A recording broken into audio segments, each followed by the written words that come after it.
Si le rythme des contaminations baisse en Chine, le pays est toujours au ralenti et l'on mesure notre dépendance à ces usines. C'est vrai pour l'automobile, pour le textile, ça l'est aussi pour les médicaments. 60% des principes actifs de nos médicaments sont fabriqués en Chine ou en Inde. Rapatrier la production en Europe ou en France devient un enjeu de santé publique. Explication Anthony Joly, Florence Griffon et Bruno Vignet. D'année en année, la France est de plus en plus dépendante du reste du monde pour produire ses médicaments.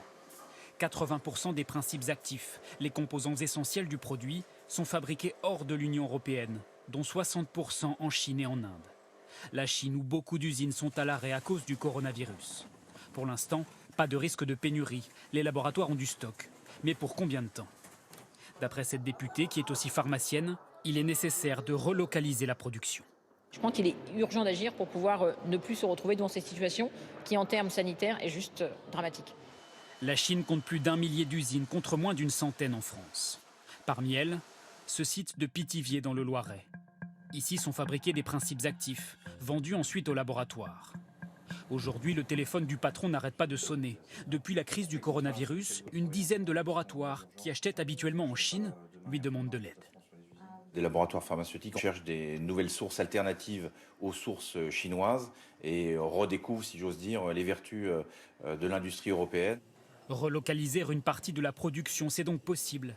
Mais beaucoup de laboratoires sont encore réticents. En cause, selon l'Académie de pharmacie, des coûts de production en France souvent trop élevés par rapport au prix de vente des médicaments. Un comprimé de paracétamol, c'est 20 centimes d'euros.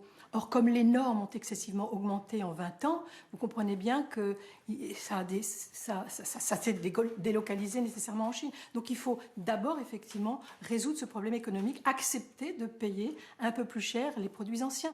Le groupe Sanofi vient d'annoncer vouloir réorganiser son activité et créer en France un site dédié à la production de principes actifs. Il deviendrait le numéro 2 mondial du secteur.